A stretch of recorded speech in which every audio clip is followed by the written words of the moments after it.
Let me start with a hard truth, one that might sound a little out there. You're not getting old just because the years are passing by. A huge part of aging is actually your body just accepting a story, a powerful and false story, as its reality. Okay, just think about this for a second. Imagine frail, 80-year-old men, guys who needed a cane just to walk, and then suddenly, within days, they're walking straight. The light that had gone out in their eyes, it came back. The stiffness in their hands, the arthritis, it just seemed to vanish. When strangers looked at their before and after photos, they were absolutely stunned. In just 1 week, these men looked 20 years younger.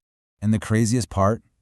This wasn't some new miracle drug or a crazy exercise plan. It was all the result of a single experiment by a Harvard psychologist that completely shattered everything we thought we knew about aging. So, what on earth actually happened? To understand this, we need to go back in time to 1979 to see how this unbelievable transformation actually unfolded. So, the year is 1979. We're in a quiet little corner of New Hampshire. A van pulls up, and a group of elderly men get out, looking frail and maybe a bit unsure. These guys were, defined by all the typical signs of old age. The trembling hands, the slow, careful walk, really depending on other people for even simple, everyday tasks. The speed of the change was just staggering. On day 1, they're leaning on canes. By day 7, they're outside playing football. Their joints were more flexible, they were standing up straighter, and the inflammation from their arthritis had miraculously calmed down. This wasn't just a shift in attitude. It was a deep, physical, measurable reversal of the aging process. So, of course, the big question is how? How is this incredible experiment even designed to get a result like that? Well, these men didn't just step into some random building. They stepped into a time machine. The entire environment was built to look and feel exactly like it was 20 years earlier, in 1959. No modern TVs, just old radios and magazines from that era. And get this, there were no mirrors. Instead, the walls were covered with photos of their younger selves, and they had just one rule. For the next 7 days, you have to live, talk, and act as if it really is 1959. Now this right here was the secret sauce of the whole experiment.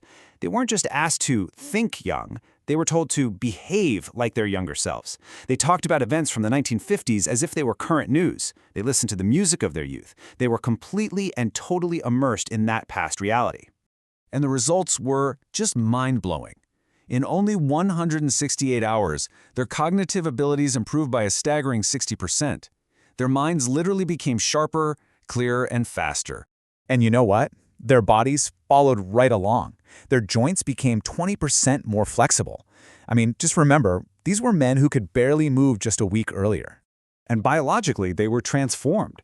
Their levels of cortisol, that's the stress hormone, plummeted. They dropped to the level you'd find in a young, healthy athlete. It was like their brains believed they were young and their bodies just obeyed. This experiment really uncovers a powerful truth that goes way beyond just aging. What it shows is that your body is constantly listening to the story that your mind is telling it. And this whole phenomenon actually has a name. It's called the nocebo effect. It's kind of like the sinister twin of the placebo effect. If you constantly hear and believe that you're old, that you're weak, that you're supposed to be in pain, your body will work tirelessly to make that negative story your reality. And let's be honest, society is constantly feeding us this nocebo. And the evidence for this is just so powerful. A researcher at Yale named Becca Levy found that people who look at aging as a time of gaining wisdom and strength, instead of just decline, live on average 7.5 years longer. That's a bigger impact on how long you live than quitting smoking or starting to exercise. It all comes down to belief. Now, if you're still thinking this is only about aging, let's look at another one of Dr. Langer's fascinating studies. This time, she studied a group of hotel maids. They do really tough physical work all day long, cleaning rooms, lifting heavy mattresses, but they thought of themselves as unfit, overweight, and just tired. So, Dr. Langer took half of these maids and simply educated them. She explained that their daily work was basically the same as getting a great workout at the gym. 4 weeks later, with absolutely no change to their diet or their workload, the results were astounding. They lost weight. Their body fat went down. Their blood pressure normalized. The only thing that changed was what they believed. They started seeing their work as exercise, and their bodies just responded. So, why do so many of us get stuck? Well, we get trapped in something called the identity loop. It's the self-fulfilling cycle of decline that we actually create for ourselves. So here's how it works. First, there's the belief, I'm getting older, I should probably slow down. Then you change your behavior. You start walking a little slower, you stop learning new things, you rest more often. In response, your body adapts. Your muscles literally get weaker from not being used. And finally, that physical result just reinforces your original belief. See, I knew it. I am getting weaker. It's this downward spiral that you are in complete control of. This quote just perfectly sums up everything we've been talking about. The story you hold in your mind completely dictates your biological reality. So if you don't like the results you're getting, well, it's time to change the story. Okay, so now that we get the problem, let's talk about the solution. Here's a 3-step plan based on neuroscience to break out of that loop and rewrite your story, starting today. Okay, step 1, age identity deletion. Make a strict rule right now to stop saying things like, oh, I'm too old for this. When your knee hurts, don't blame your age. Blame the weak muscles that need to be exercised. Stop sending your brain the signal that it's time to give up. Step 2, physical time travel. How would you walk if you were 10 years younger? How would you get up from a chair? Do that. Act with that kind of energy. The body leads, and the mind will follow. And step 3, reset your environment.